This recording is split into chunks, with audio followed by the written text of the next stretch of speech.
रात्रि क्लास चल रहा था 16/5/1967।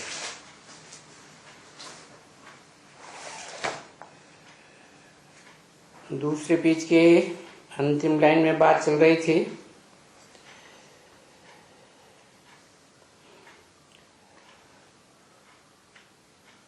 कि कोई नहीं समझते हैं तो भी किसको समझाना होता है,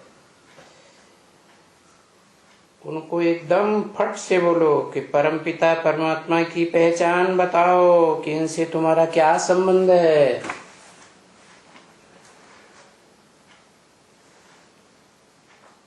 बोलेंगे बाप है, तो बाप से तो वर्षा मिलेगा ना। बाप से जन्म मिलता है आदि में और अंत में वर्षा मिलता है। और ये तो बेहद का बाप है ना। हद का बाप हद की प्रॉपर्टी देगा, और ये बेहद का बाप तो बरोबर स्वर्ग का वर्षा देगा ना। अंग्रेजों में गाया हुआ है ना, हेवनली गॉडफादर। और वो हेवनली गॉडफादर कहता भी क्या है, आ करके कहता है, बच्चे अब देह सहित देह के जो भी तुम्हारे संबंध हैं उनको छोड़ करके अपन को आत्मा निश्चय करो।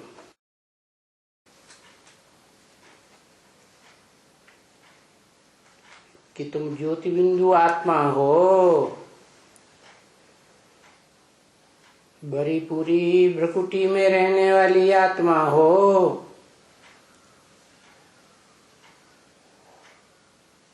अभी देहभान को छोड़ो और देही अभिमानी बनो। देही माना ही आत्मा, देह को धारण करने वाली। देही अभिमानी बनो और मेरे को याद करो।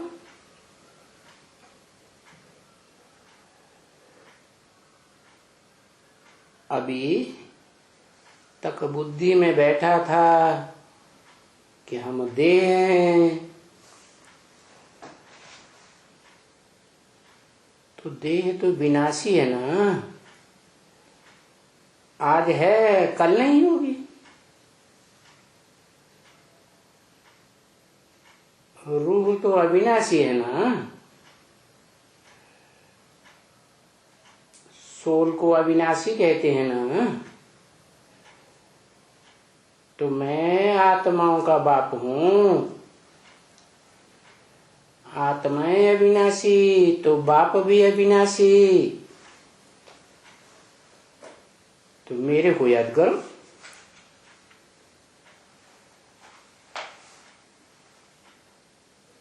तुम्हारे जो धर्म पिताएं हैं वो भी देह अभिमानी।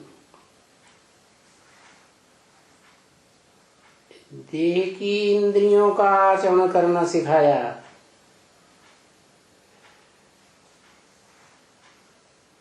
उनमें भी जो भ्रष्ट कर्म करने वाली भ्रष्ट इंद्रियां हैं उनका आचरण करना सिखाया।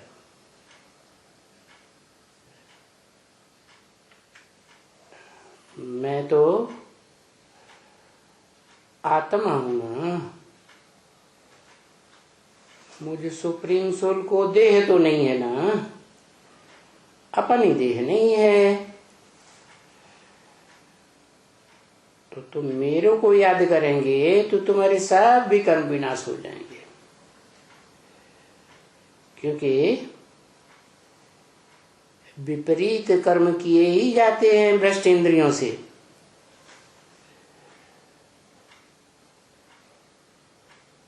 किसके विपरीत? जो आत्माओं के बाप ने बताया रास्ता, गीता ज्ञान का रास्ता, आत्मिक स्थिति में रहने का रास्ता, स्वधर्म में टिकने का रास्ता, उससे विपरीत चले गए। अभी अपन को आत्मा समझ आत्मा के बाप को याद करेंगे तो देह से किए हुए जो भी विपरीत कर्म हैं वो सब नष्ट हो जाएंगे और सब कोई वर्षा लेंगे।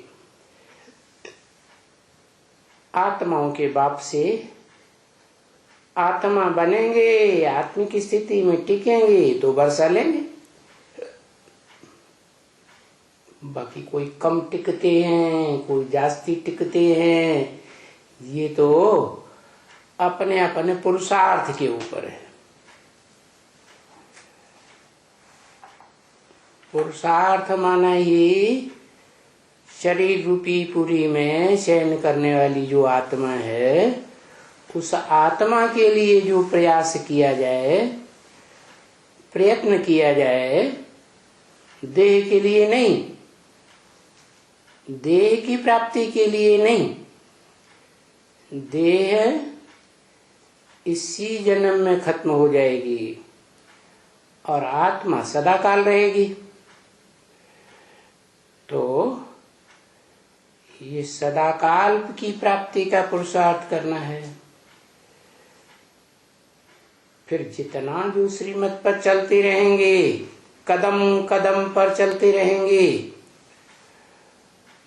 वो तो धोखा नहीं खाएंगे। एक कदम पर श्रीमत पर चलेंगे, दूसरा कदम उठाएंगे, परमत पर चलेंगे, मनमत पर चलेंगे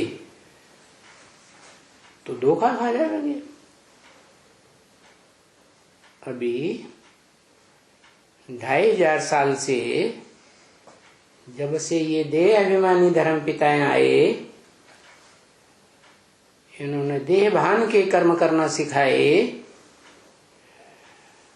तो धोखा ही खाते आए हो ना, नीचे ही गिरते आए हो ना। तो रिस्पॉन्सिबल बन जाते हैं। जिन्होंने धोखा खिलाया वो भी रिस्पॉन्सिबल बनते हैं। जो बार बार जन्म जन्मांतर धोखा खाते आए हैं वो भी रिस्पॉन्सिबल बनते हैं। ये है कि श्रेष्ठ ते श्रेष्ठ है इस सृष्टि रूपी रंगमंच पर कौन है, उस मनुष्य सृष्टि के हीरो पार्टधारी को पहचानो। उस श्रेष्ठ ते श्रेष्ठ की मत पर चलो तो तुम्हारे पाप नहीं होंगे, क्योंकि वो जो श्रेष्ठ ते श्रेष्ठ बनता है वो मेरी मत पर ही बनता है, नहीं तो औरों के संग के रंग में आने से गिरता है। और यहां तो बाप के साथ धर्मराज भी है, धारणाओं का राजा।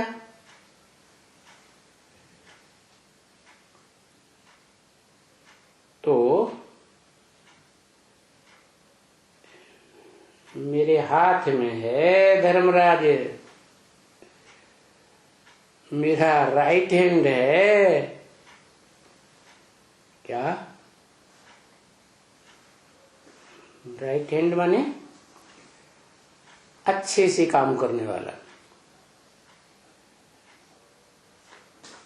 तो वो देखते हैं,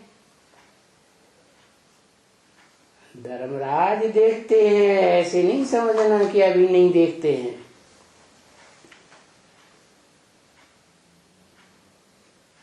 जैसे मैंने इन आंखों का लोन लिया है, ऐसे धर्मराज भी इन आंखों से देखते हैं। जिस मनुष्य तन में मैं प्रवेश करता हूं उन्हीं आंखों से देखते हैं कि आत्माओं का बाप इन आत्माओं को मत देते हैं। तो जो उस मत पर चलते हैं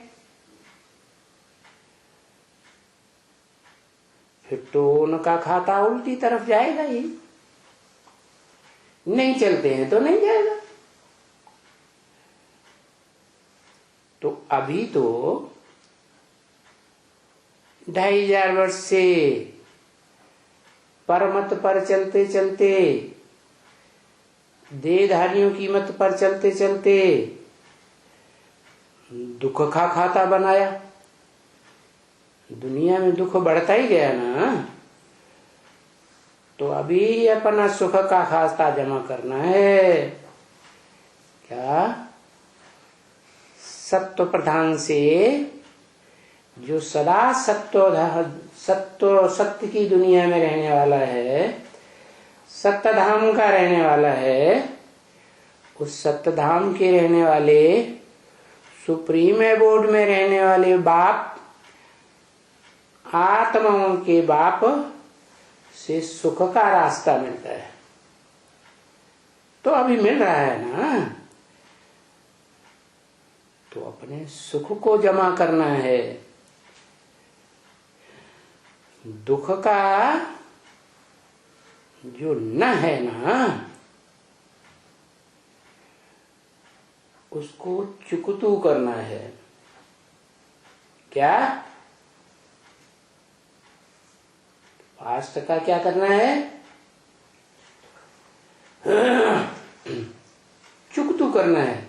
पास्ट में जो पाप कर्म हुए हैं मनमत पर चलने से और देहधारी मनुष्यों की परमत पर चलने से, उन पाप के खाते को चुकतू करना है। कैसे करेंगे? एक की मत पर चलने से चुकतू होगा। एक है सच्चा ज्ञान देने वाला, बाकी इस दुनिया में है सब अज्ञान अंधकार में ले जाने वाले। तो मैं निराकार, निराकार आत्माओं का बाप, जिस साकार हीरो पाटधारी के तन में आया हुआ हूं और कल्प कल्प आता हूं, जिस साकार में सदा निराकार प्रवेश करता है, तो साकार और निराकार दोनों के मेल को बाबा कहा जाता है। भक्ति मार्ग में भी कहते आए हो ना, शिव बाबा। किसको कहते आए हो? उसी को कहते आए हो, शिवलिंग को, जिसका सात्विक रूप सोमनाथ मंदिर में दिखाया गया था। भक्ति मार्ग भी 4 अवस्थाओं से पसार होता है। सत्व प्रधान, सत्व सामान्य, रजो और तमो। तो जो शिवलिंग की पूजा हुई है, द्वापर के आदि में सात्विक रूप पूजा जाता था, क्योंकि उसमें स्पष्ट रूप से आत्मिक स्थिति की यादगार हीरा दिखाया गया, जो स्वयं प्रकाशित है, ज्योतिर्मय और निराकार की यादगार। निराकार आत्माओं के बाप, निराकार शिव को याद किया, तो जिसने अव्वल नंबर में याद किया वो बाप समान बन जाता है, शिव समान बन जाता है। इसलिए शिव का नाम उस शरीरधारी कहो, मूर्तिमान कहो, शंकर के साथ जोड़ा जाता है। उसको तुम कहते आए हो 2500 वर्ष से भक्ति मार्ग में शिव बाबा, अर्थात उसमें निराकार ज्योति है, बिंदु के रूप में, जो हीरे के रूप में दिखाया, क्योंकि वो हीरो पार्टधारी भी है। मनुष्य सृष्टि पर भले गुप्त पार्ट बजाता है, कोई पहचान नहीं पाता, फिर भी सब पार्टधारियों के बीच में श्रेष्ठ ते श्रेष्ठ जन्म जन्मांतर पार्ट बजाने वाला है, तो वो हीरा उसी की यादगार है। बाकी शिव क्यों कहते हैं? इसलिए कहते हैं कि मेरा तो विरुद्ध है, मैं जब इस सृष्टि पर आऊंगा तो तुम आत्मा रूपी बच्चों को नंबरवार आप समान बना के जाऊंगा। तो जो अव्वल नंबर में मेरे समान निराकारी स्टेज वाला बनता है, निराकारी का मतलब है नो संकल्प एट ऑल, सिवाय शिव ज्योति बिंदु की याद के। इसलिए गीता में भी कहा है, नहीं असन्यस्त संकल्पो योगी भवति कश्चन। ये कैसे हो सकता है कि जिसने अपने समस्त संकल्पों को त्याग नहीं किया है उसे योगी नहीं कहा जा सकता? क्या अपने सारे संकल्प जो जन्म जन्मांतर एक के संकल्प न मिले दूसरे से, वो सारे संकल्पों को एक श्रेष्ठ ते श्रेष्ठ हीरो पार्टधारी के संकल्प में तिरोहित कर देना। जैसे समंदर से एक चुल्लू पानी लिया जाए और उसे उसी में मिला दिया जाए, तो वो क्या कहा जाएगा? सागर हो गया ना। तो बाबा की मत पर चलने से तुम्हारे पाप भस्म हो जाएंगे, क्योंकि जिस साकार को तुम बाबा कहते हो, जिसकी यादगार शिवलिंग बनाई जाती है, जो शिवलिंग भक्ति मार्ग में 2500 साल से सारी दुनिया में, भारत के तो गांव गांव शहर शहर में यादगार बनी हुई है, दुनिया में खुदाइयां हुई हैं, उनमें सबसे पुरानी लिंग मूर्ति ही मिली है। तो वो सार्वभौम मूर्ति संसार में वही भगवान के प्रैक्टिकल पार्ट की यादगार है। उसमें जो लिंग है कहा जाता है शिवलिंग, लेकिन मेरा नाम शिव है, मेरा नाम कभी बदलता नहीं, मेरी आत्मा का ही नाम शिव है। तुम बच्चे भी आत्मा हो, लेकिन तुम्हारी आत्मा का नाम नहीं होता, क्योंकि तुम तो शरीर से जन्म लेकर जन्म जन्मांतर पाठ बजाते आए, इसलिए तुम सबके शरीरों का नाम पड़ता है।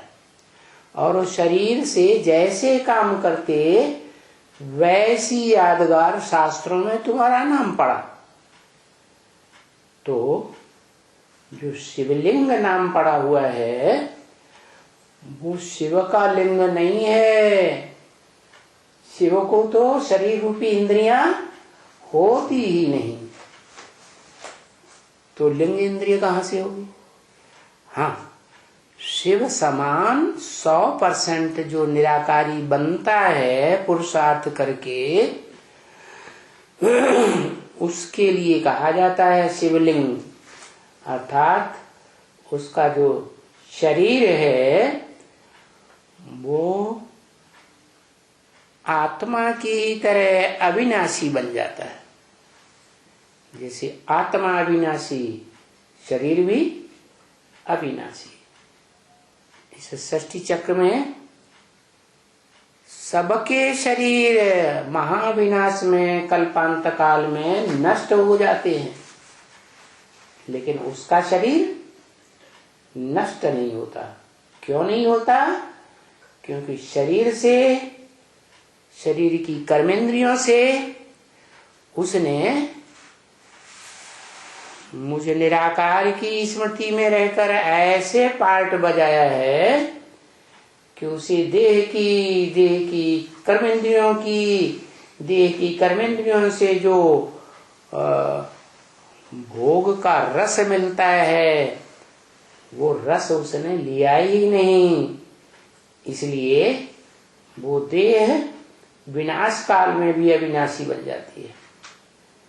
इसलिए वो साकार निराकार का मेल शिवलिंग शिव बाबा कहा जाता है।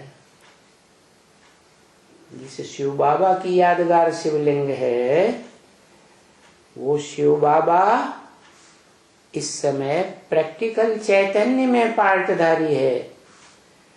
उसकी मत पर चलने से तुम्हारे जन्म जन्मांतर के पाप चुकतू हो जाएंगे। बाकी बाबा ऐसे नहीं कहते हैं कि कोई घर में न रहो। क्या तुम आत्मा के घर में ही रहो? ऐसे नहीं कहते। वो तो जब तुम्हारा पुरुषार्थ पूरा होगा, देह से जो कर्म किए हैं जन्म जन्मांतर, पाप पुण्यों का हिसाब चुकतू होगा, तब तुम पक्की आत्मा बनेंगे और आत्मलोक के वासी बन जाएंगे। बाकी अभी कोई नहीं कहता हूं कि तुम परम धाम वासी बन जाओ। हाँ, मैं जिस घर में प्रवेश करता हूं, शरीर रूपी घर में, उस घर में याद करो, माम एकम याद करो। इसका मतलब ये नहीं मुझे एक बिंदी को याद करो। बिंदी को याद करेंगे तो पता कैसे चलेगा कौन सी बिंदी? इसलिए बताया कि मैं जिस मुकर्रर शरीर रूपी अर्जुन के रथ में प्रवेश करता हूं, है, उस रथ को याद करो। वो रथ ही मेरा घर है। तो वो याद करना सहज होगा। क्यों? क्योंकि तुम्हारी जन्म जन्मांतर की पूर्व जन्मों से प्रैक्टिस पड़ी हुई है। क्या? किसको याद करने की है? देह को याद करने की प्रैक्टिस पड़ी हुई है। वो practice makes a man perfect. वो प्रैक्टिस ने तुमको देह की याद करने में परफेक्ट बना दिया। इसलिए तुमको सहज रास्ता बताता हूं कि मैं जिस मुकर्रर रथ में प्रवेश करता हूं उसको पहचानो, जानो और ज्ञान से पहचानो। ज्ञान मनुष्यों के ज्ञान से नहीं, या तुम्हारी मन बुद्धि में जो ज्ञान भरा हुआ है उस ज्ञान से भी नहीं। इसलिए अर्जुन से कहा, अर्जुन ये वेद शास्त्र जो तुमने पढ़े हैं वो सब भूल जाओ। क्या करो? ज्ञान सिर्फ एक से आता है। बाकी जितने भी प्राणी मात्र हैं या मनुष्य मात्र हैं इस संसार के, कलयुग के अंत तक जन्म मरण के चक्र में आने वाले 500, 700, 750 करोड़, वो सब अज्ञान अंधकार में ले जाने वाले हैं। इसलिए उनकी देह को याद न करो। उन आत्माओं की अपनी देह तुम्हारा अपना घर नहीं है। क्या? तुम्हारा अपना घर तुम आत्मा हो ना। मनुष्य आत्मा हो ना, तो मनुष्य आत्माओं का जो बाप है, हीरो पार्टधारी आदम, अर्जुन, एडम, उसका शरीर रूपी घर ही तुम्हारा घर है। क्या? उसकी याद में तल्लीन हो जाओ, एकाकार हो जाओ, मन मना भव। गीता में आया है ना, मेरे मन में समा जा। तो निराकार शिव को तो मन ही नहीं है, उसको मनन चिंतन मंथन करने की दरकार ही नहीं है, वो तो ऑलरेडी त्रिकालदर्शी है। तो वो जिस तन में प्रवेश करता है, आंखें बंद करके नहीं सर हिलाओ, हाँ, तो क्या होता है कि जिस तन में प्रवेश करता हूं उस तनधारी को पहचानो, और उसमें जो आत्मा है वो आत्मा अपने शरीर रूपी घर में रहती है। वो शरीर रूपी घर भी अविनाशी है। इस सृष्टि रूपी रंगमंच पर सारे ही प्राणी मात्र के शरीर, मनुष्य मात्र के शरीर भस्म हो जाने वाले हैं। वो अविनाशी शरीरधारी है। आत्मा तो अविनाशी है ही, लेकिन शरीर भी अविनाशी है। तो अविनाशी को याद करेंगे तो विनाशी बनेंगे कि अविनाशी है? अविनाशी ही बनेंगे। तो बताया कि छोटा रूप नहीं याद आता है, ज्योति बिंदु रूप है। तो शिवलिंग का जो बड़ा रूप है, जो सोमनाथ मंदिर में पत्थर का बड़ा लिंग दिखाया गया था, क्योंकि शिव बाप पत्थर बुद्धि में प्रवेश करते हैं, तन में प्रवेश करते हैं, उसके शरीर रूपी रथ में प्रवेश करते हैं। तो रथ को कंट्रोल करते हैं, रथ की इंद्रियों को कंट्रोल करते हैं। रथ में रहने वाली जो आत्मा है उसको पुरुषार्थ करने के लिए स्वतंत्र छोड़ते हैं। ऐसे ही तुमको भी स्वतंत्र छोड़ा है सबको। अच्छा लगता है तो मानो, नहीं अच्छा लगता है तो छोड़ दो। जब अच्छा लगे आगे के आने वाले कठिन पीरियड में तब समझ लेना, बाकी समझना तो सबको है। तो मना नहीं करते हैं कि तुम कोई अपने घर में न रहो, बल अपने घर में रहो, अपने शरीर रूपी घर में रहो, अपन को आत्मा समझो। हाँ, ये भी मना नहीं करते हैं कि धंधा धोरी न करो। शरीर की यात्रा चलाने के लिए, शरीर का पोषण भरण करने के लिए धंधा धोरी करना है तो करो। बाकी मैंने तो बता दिया कि मेरी सेवा में जो रहेंगे, मैं जिस धंधे के लिए इस सृष्टि में आया हुआ हूं, उस धंधे को जो करेंगे जीवन में, वो भूख नहीं मर सकते। क्या? उनके शरीर का पोषण होगा जरूर, उनका शरीर भी नष्ट नहीं होगा। क्या? भले आत्मा शरीर को छोड़ देगी तो भी वो शरीर विनाश काल के टाइम पर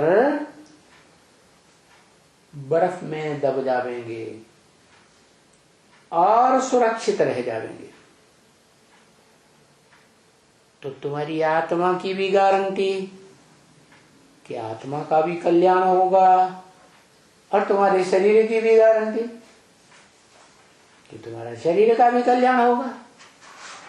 तुम्हारे शरीर जो बर्फ में दबे रहेंगे तब तक दबे रहेंगे जब तक तुम्हारी आत्मा परम धाम में पड़ी रहेगी, क्या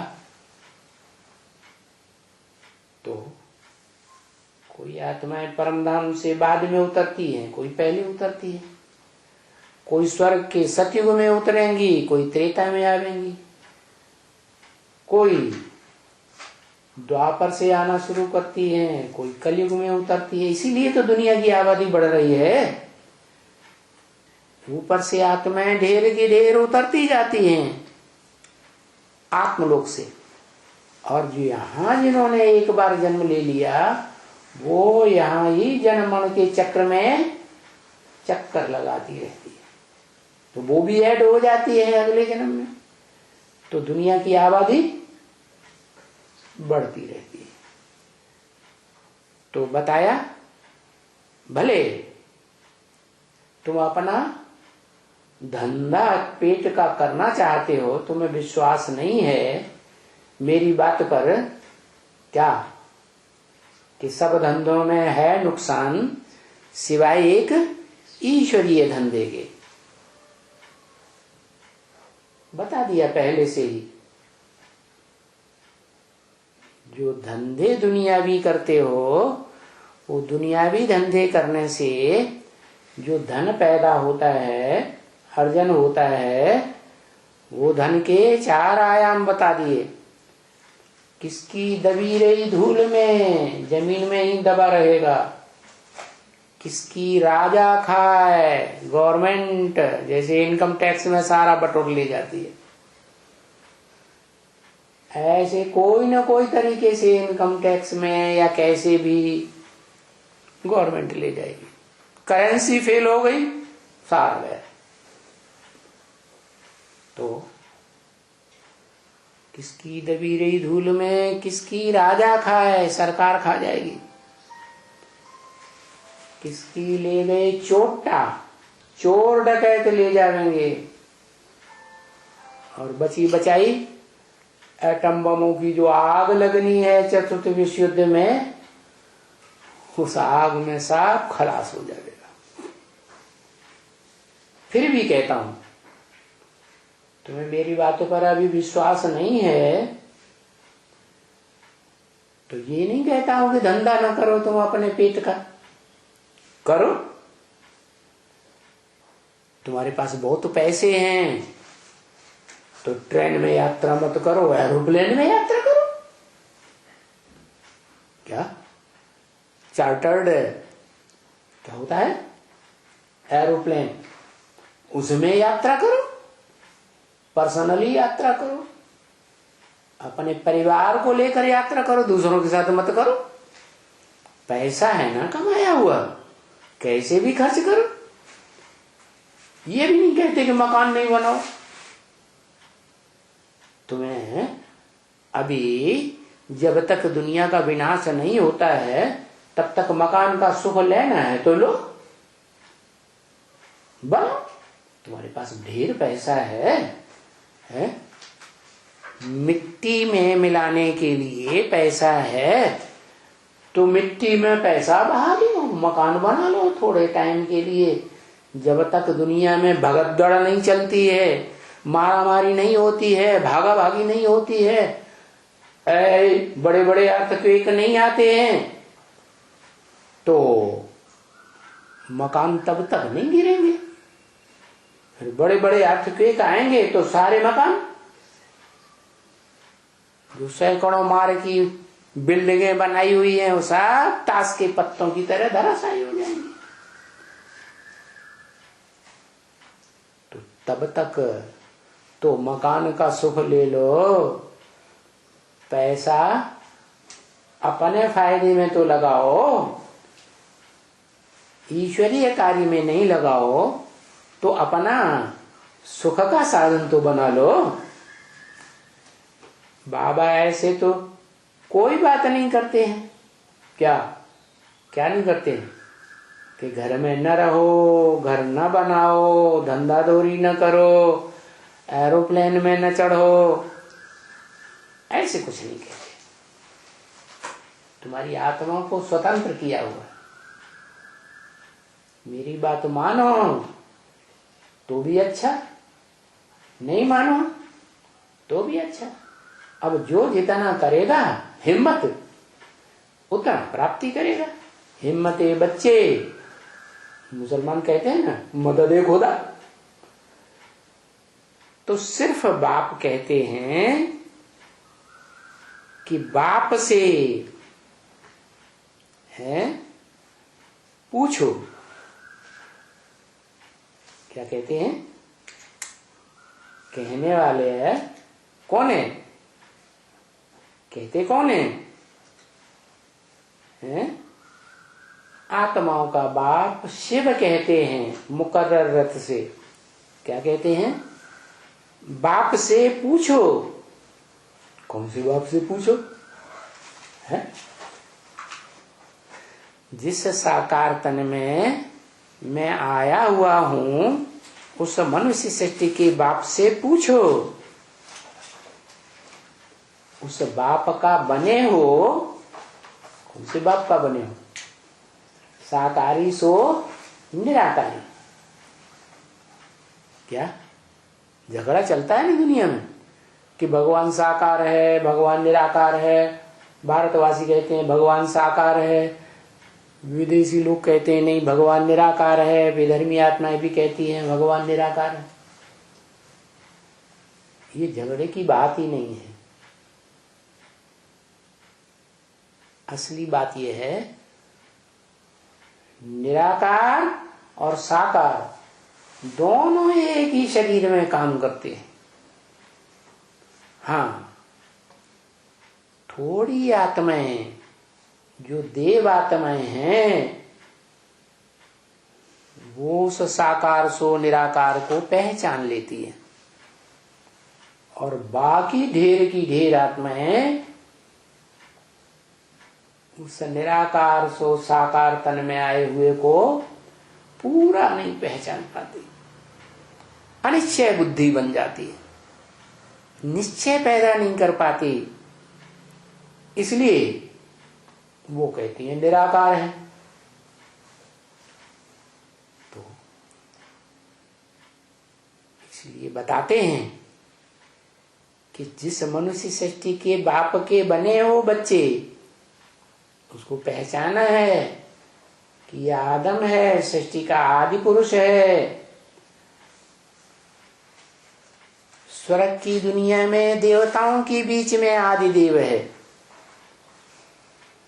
तो उस बाप के बने हो पहचान कर तो उस बाप से पूछो क्या ये धंधा करें, घर में रहें या न रहें, है एरोप्लेन में चढ़ें या न चढ़ें, उससे पूछो। मैंने तो जो मत देनी है सो ब्रह्मा मुख से दे दी। अब तुम्हारी इच्छा।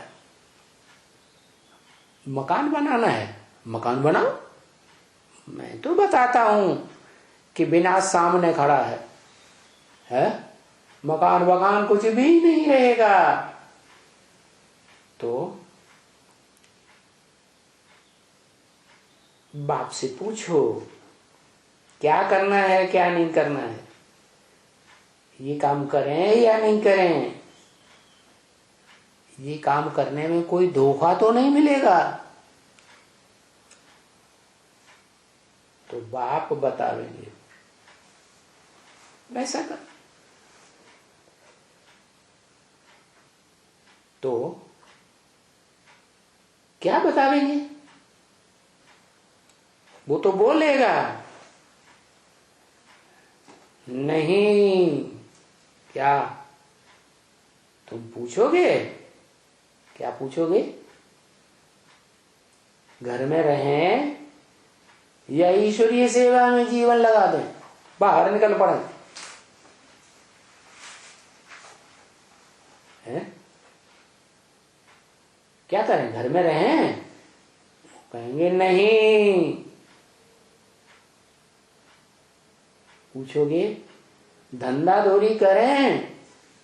वो कहेंगे नहीं। एरोप्लेन में चढ़े? वो कहेंगे नहीं।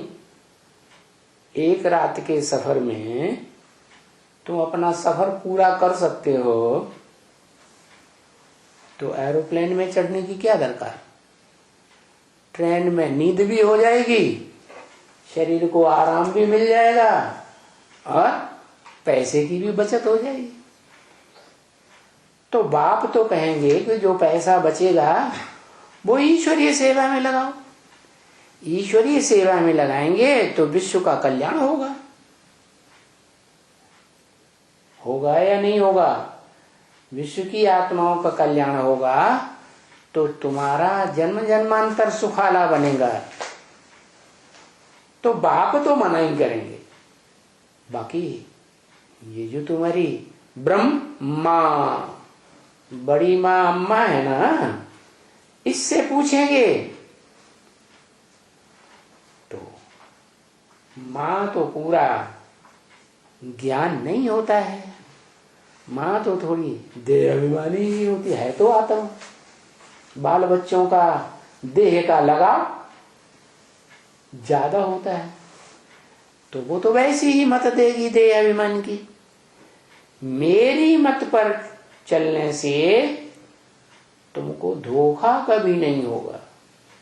बाप तो सीधा मना कर देंगे, मेरी मत को ही सपोर्ट करेंगे। किसकी मत को? शिव की मत को ही सपोर्ट करेंगे। कोई पूछते हैं ना, बाबा हमारी एक दूसरे में दिल लग गई है, हम दोनों ज्ञान में चलते हैं, शादी कर लें, पवित्र रहेंगे। अब मनुष्य सृष्टि का बाप तो जानते हैं, बुद्धि में पूरा ज्ञान है? उनकी बुद्धि में ये ज्ञान है कि सुप्रीम बाप ने बोला है अगर शादी की पहले दिन मिले तो सीधा गटर में गिर पड़ेंगे। तो बाप मनुष्य सृष्टि का जिस तन में मैं मुकर्रर रूप से प्रवेश करता हूं, वो तो ऐसी कोई मत नहीं देंगे। बाकी तुम बार बार पूछोगे तो तुम्हारी दिल समझ के क्या करेंगे? हैं? तुम्हारे दिल के अनुसार तुमको परमिशन दे देंगे। हाँ, रिस्पॉन्सिबल तो है, रिस्पांस तो मिलेगा। देखो, जिस तन में मैं मुकर्रर रूप से प्रवेश करता हूं, वो जिम्मेवारी उठाते हैं या नहीं उठाते हैं?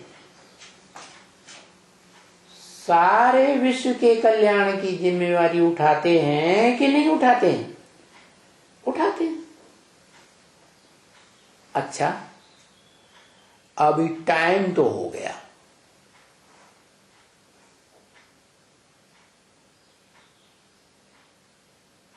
चलो वाणी से परे हो जाओ। क्या बोला?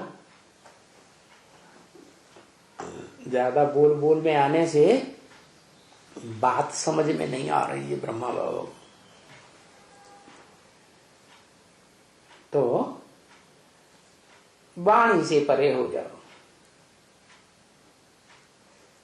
तुम यहां आए हो वाणी सुनने के लिए,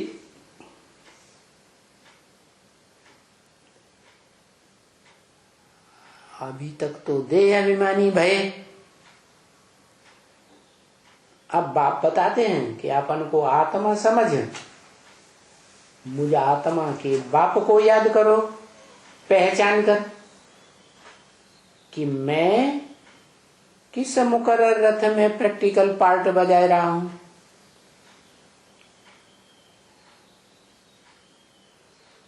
तो अभी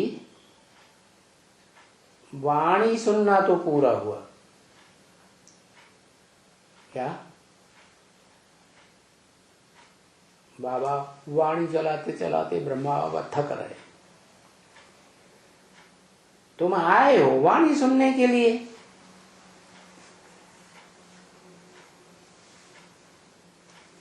अभी आत्मा अभिमानी बनो, बाप को याद करो, और कोई तकलीफ तो नहीं देते हैं क्या? तुम जो हो सो याद करो।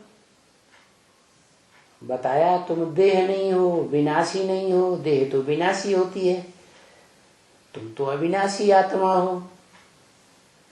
तो जो हो सो याद करो।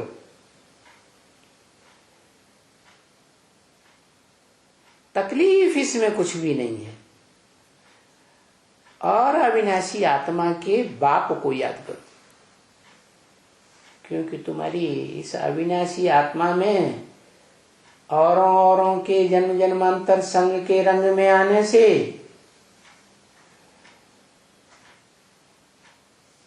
क्या होता है? संग का रंग लगने से आत्मा पतित बन गई।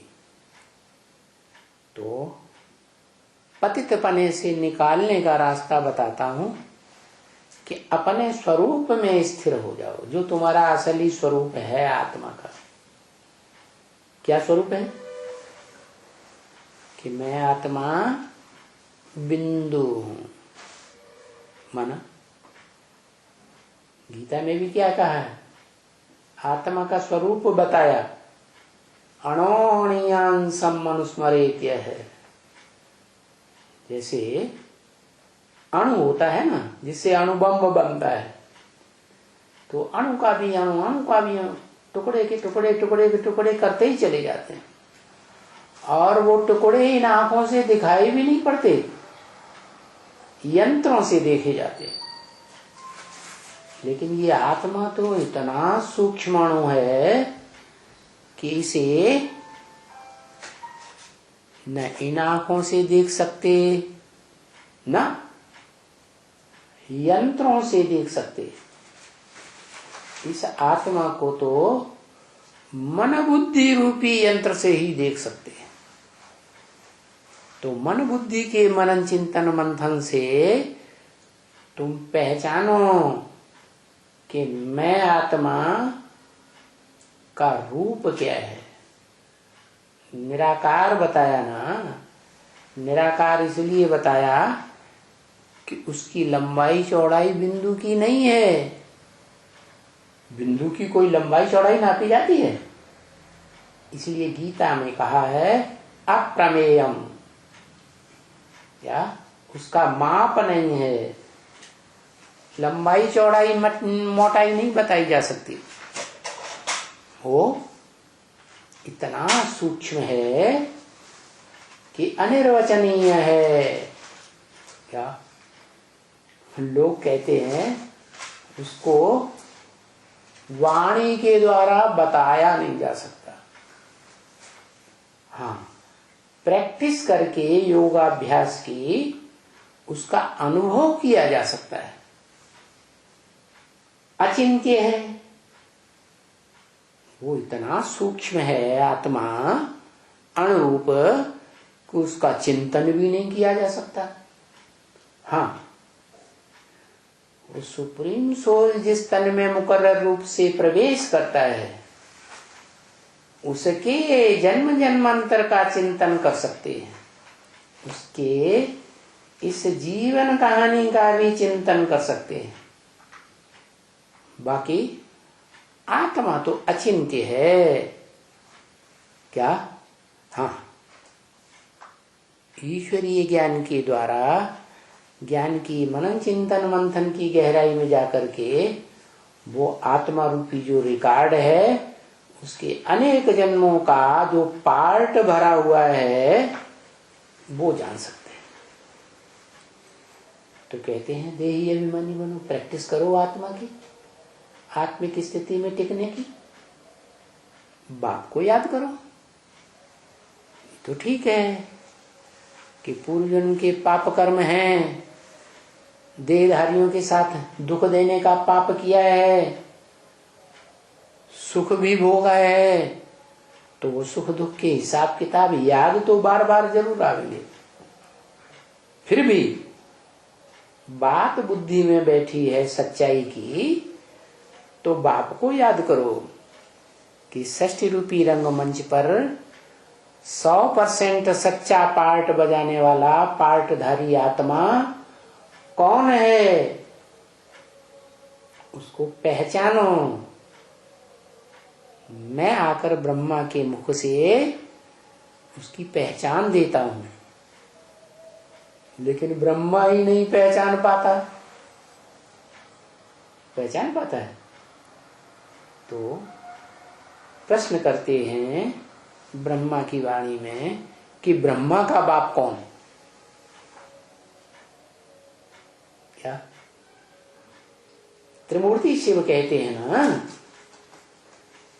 तो 3 मूर्तियों में शिव कौन?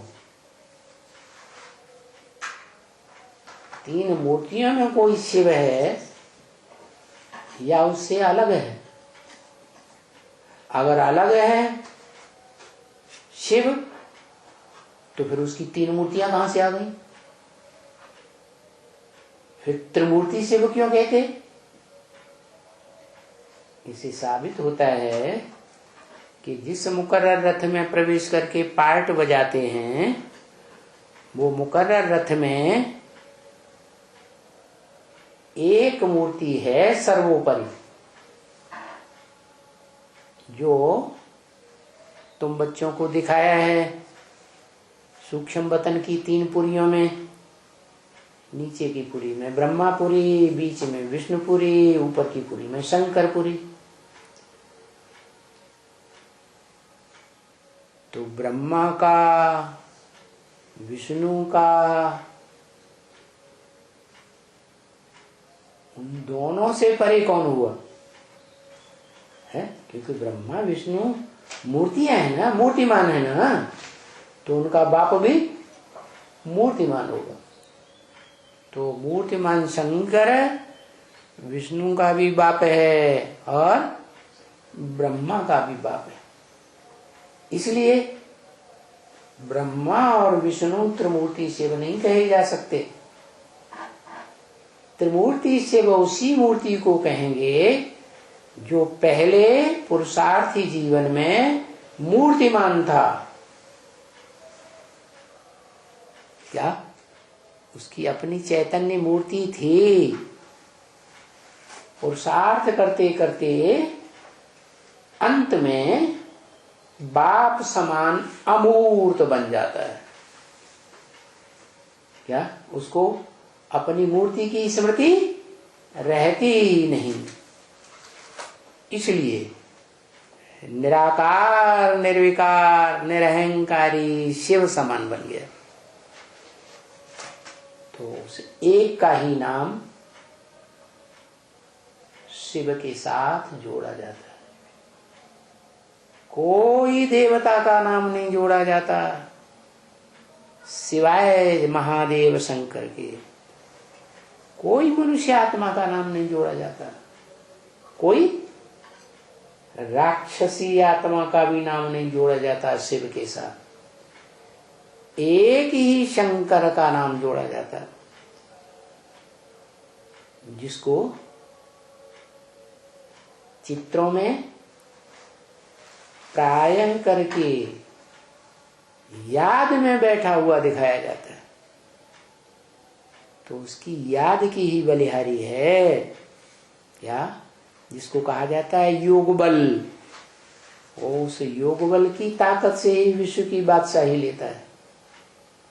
क्या ऐसे नहीं कि ज्ञान की ताकत से विश्व की बादशाही ले लेता है?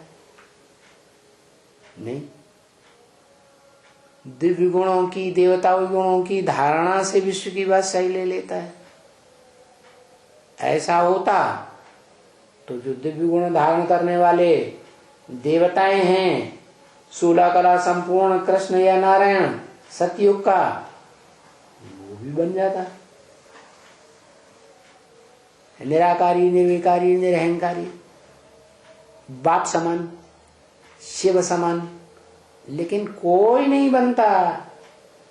तो उस बाप को याद करो जो मनुष्य सृष्टि का बाप है। साकारी है निराकारी? साकारी है। साकारी वर्षा देता है स्वर्ग का, या निराकारी परमधाम का वर्षा चाहिए है? साकारी सृष्टि में रहेंगे तो शरीर से सुख भोगेंगे।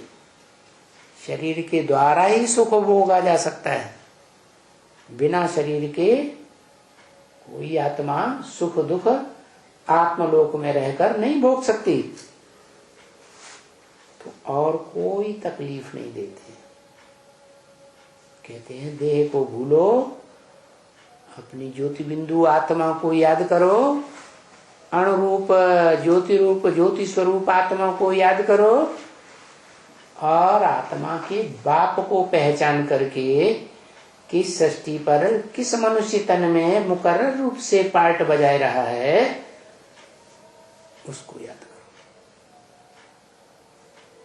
तो जिसे याद करेंगे उसी के समान बन जाएंगे। क्या चोरों का संग करेंगे, डकैतों का संग करेंगे, चोरों डकैतों को याद करेंगे तो चोर डकैत बन जाएंगे। कोई बड़े साहूकार के साथ रहेंगे तो साहूकारी के गुण आ जाएंगे, साहूकार बन जाएंगे। अब बनना क्या है? बनना है मनुष्य से देवता। क्या कलाहीन से 16 कला संपूर्ण बनना है ना। सर्वगुण संपन्न संपूर्ण अहिंसक बनना है ना। तो क्या करना है? जो धर्म पिता इस सृष्टि पर कहा जाता है अल्लाह अव्वल दीन, अव्वल नंबर के धर्म की स्थापना करने वाला, वो अव्वल नंबर धर्म ही है स्वधर्म। इसलिए गीता में कहा है स्व माने आत्मा, आत्मा का धर्म। देह के धर्म छोड़ो, ब्रह्मा का हो चाहे इब्राहिम का हो चाहे क्राइस्ट का हो, ये देह के धर्म विनाशी हैं, इनको छोड़ो। क्या करो? स्वधर्म में टिको। स्वधर्मे निधनम से परधर्मो भयावह। तो और कोई तकलीफ नहीं देते हैं। अपन को आत्मा समझ, आत्माओं के बाप को मनुष्य सृष्टि के बाप में याद करो। क्या? तो जो हेवनली गॉड फादर का वर्षा है, जो हेवनली गॉड फादर इस सृष्टि में आकर के नरक को हेवन बनाता है, उस हेवन का वर्षा तुमको मिल जाएगा। क्या? सच्ची बात बताता हूं। किसको याद करो?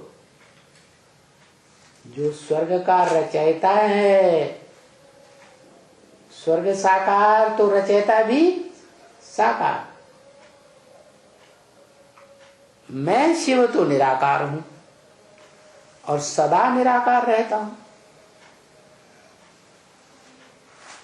मेरे घर का वर्षा लेना है तो 5000 वर्ष परमधाम में पड़े रहना है तो आ जाओ, तुम्हारी मर्जी। लेकिन हर आत्मा इस सृष्टि पर रह करके शरीर के साथ सुख भोगना चाहती है, दुख नहीं भोगना चाहती, शांत रहना चाहती है। अशांति कोई को अच्छी नहीं लगती। तो निरंतर जीवन में सुख भोगना है, जन्म जन्मांतर लंबे समय तक, तो उस हेवनली गॉड फादर को पहचानो जो प्रैक्टिकल में हेवन का रचयिता है। क्या? निराकार हेवन का रचयिता है? सिर्फ निराकार है या निराकार सो साकार भी है, वो हेवन का रचयिता है। बाकी जो सिर्फ निराकार को याद करेंगे वो निराकारी धाम में आधा कल्प पड़े रहेंगे, स्वर्ग की दुनिया नहीं देख सकेंगे। जैसे इब्राहिम, बुद्ध, क्राइस्ट, गुरु नानक, जितने भी धर्म पिताएं हैं वो स्वर्ग में नहीं आते हैं। हाँ, ब्रह्मा वाली आत्मा स्वर्ग में आती है, लेकिन वो तो बच्चा बुद्धि है। क्या? और आत्माओं के मुकाबले उसकी बुद्धि इतनी तीक्ष्ण नहीं है जितनी भौतिकवादी मनुष्य आत्माएं हैं इस दुनिया में, उनकी बुद्धि बड़ी तीक्ष्ण है। उनके मुकाबले तो कृष्ण उर्फ ब्रह्मा की आत्मा तो कैसी है? कैसी है? बच्चा बुद्धि। तो याद करो। अच्छा, म्यूजिक बजाओ, मीठी सिकील दे, ज्ञान सितारों प्रति माता पिता का, जिससे सुख घनेरे मिलने हैं, पुरुषार्थ करने से मिलेंगे। ठीक है ना? ऐसे माता पिता का दिल व जान, सिक व प्रेम से मीठे बच्चों को याद, प्यार और गुड नाइट। ओम शांति।